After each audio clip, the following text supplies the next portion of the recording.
Episode 8, even with the opening, oh my goodness, Amy, god damn.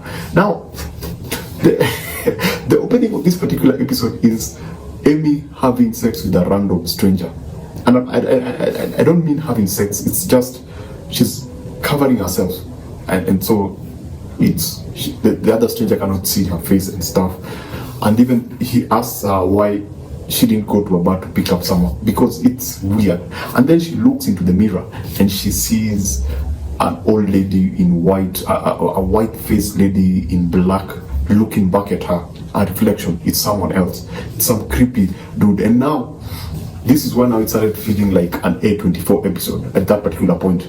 But then now we go back to the child. Actually, I'd call this the flashback episode, because we get to go back into Amy's life before she became who she was, see how her childhood affected her, and we get to see Danny, her childhood, how he came up, and his parent, and how that affected him, and the contrast between him before and him, the current person that we know. And we get to also see a relationship between, I'm not going to go into the in-depth of the story, I'm just going to cover the skeleton of it all, the shell of it all, because I feel that this episode had so much going and so many emotional moments that I can't spoil it for anyone. But anyway, let's just talk about it. So, we get to see Danny and Paul before, as they were coming up. And my goodness, Danny is an awful person. He's an awful individual. He's a selfish, awful individual. Because of some of the things that he did to Paul, that for me were like, no, we can't forgive this guy. This guy actually deserves. This guy, I thought Amy was bad. Okay, we see the dark side of Amy through some of the things that she was doing.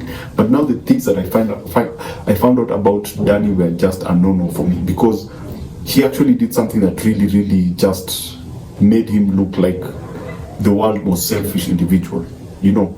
And so when we're introduced to Amy, we get to see what childhood, the relationship between her and her father, what her father did, and where the image that she saw, the reflection came from, and the evolution of that particular image, and why it's important, and why it actually, the effect of that throughout her life and her decisions, and how that affected her. So she also goes back to them, and they're still living together despite the fact, the parents, despite the fact that the mom knows that he cheated on her. And so we find Amy that also now just turning, because now you need to understand one thing. George has left with Yeun, by the way, since the last episode. He left with Yeun, and so now the only person who's willing to help her, funny enough, is Fumi.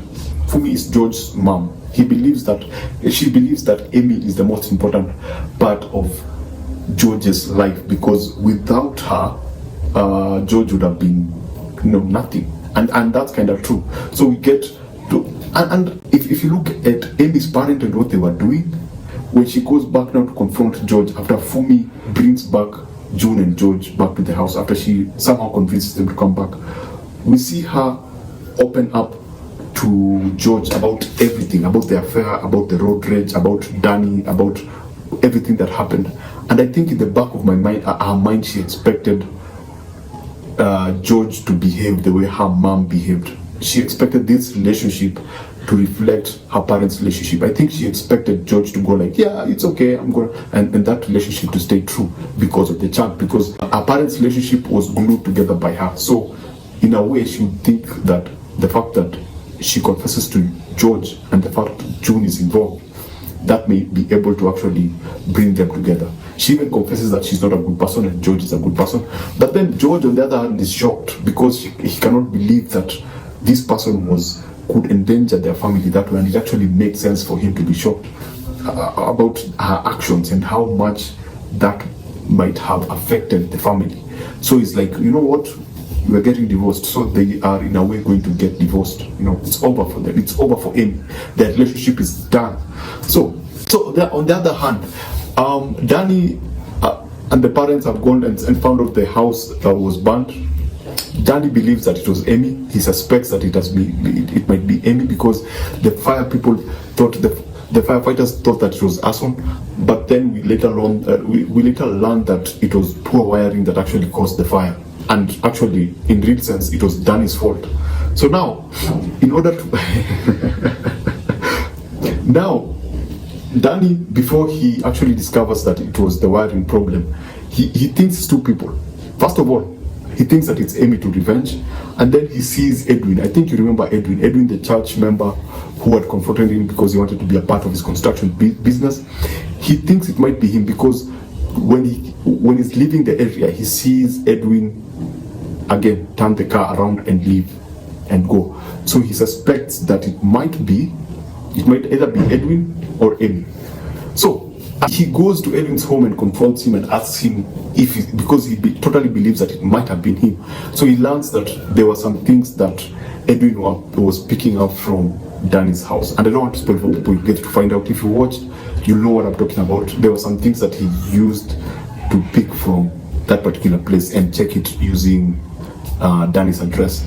So it wasn't him. So now he solely believes that it might be Amy. And no, he knows that it might have been him. So he wants to set it up and make it look like it was Amy. So he buys the gloves, the gasoline, and he decides to go to George's house. Now remember, George knows Danny is not Zayn. Amy told him everything. Amy told him 100% of what was going on. So now, when suddenly Danny, Zayn, shows up, my goodness, George is very uncomfortable. George is very suspicious, but he lets him in. And Danny uses the same old trick, can I use your bathroom? So he goes in, tries to fix the glove and the gasoline, and when he's just about to open the door, he finds George with the gun. So when he finds George with the gun, what does he do? They have a scuffle. He actually pushes George. George hits the wall with his head, and we can assume that he's dead because that kind of hit would either kill someone because it's the back of the head, man. So Danny, now that has happened, there's a gun, there's a man lying on the floor, the cops are coming because George called the cops, so now he has to leave. So when he leaves, he gets into the truck to leave. Guess who's in the truck? It's Junie. Why? Because at a particular episode, the relationship between Zayn, who's Danny, and Junie was based on schedules. And Danny had dropped a line that I have more schedules in my truck. So now when he gets back into the truck, guess who he finds in the truck? He finds Yeun with his dog. And it's not there that he gets in the car and then Yeun is there. So he gets in the car and starts driving off. So you can hear the sirens. And then he notices now Yeun is in the vehicle. So now it's caught in a situation whereby there's a child involved.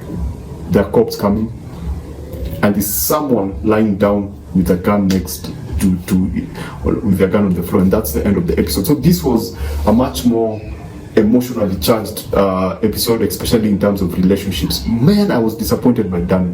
What Danny did to Paul, for me, was the most heartbreaking moment of this episode. I mean, Amy is having a problem with the episode, but Amy is having a problem with George, but for me that was expected because we know who Amy is. But I did not think that Danny would be this dark. I did not think the relationship between Paul and Danny was dark, man. I didn't think that Danny was that selfish and insecure. I didn't think that he could do something like that to Paul.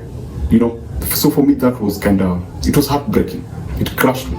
So now let's go into episode 9. We don't know. I can now start seeing some elements of A24. There's this thing that they keep doing. Yeah, in this particular episode, they have started to zoom in on soil. I don't know what's on that particular dirt. Randomly, they will zoom in onto a bunch of soil, a bunch of dirt, what you call dirt, called soil, and you wonder what exactly is there. What is this thing that they keep zooming into? What is that? Did Danny bury someone? Did Danny bury the money? Did Danny kill someone and bury them? What exactly? They keep having this shot of the ground. I don't know what is with that particular ground. I don't know what the big deal is. I don't know what they are setting up. But based on what Danny did what we learned about Danny in this particular episode, I will not be surprised if someone is dead and someone has been buried. Let me just put it that way. So yeah, that's it. That's episode 8. Far more the most crushing episode of the show. So yeah, I don't know where this is going to go. I'm starting to see a lot of that A24 flavor that A24 weirdness start to seep in. Yeah, all the other episodes felt like normal Netflix shows, but really dramatic and twists here and there, unpredictability. But this one, the weirdness is starting to seep in, and it's very much appreciated. So we have 2 episodes to go. I don't know what's going to happen. I don't know. Wow. Now Junie is in the hands of Danny. Where will that go, man? So yeah, see you on episode 9.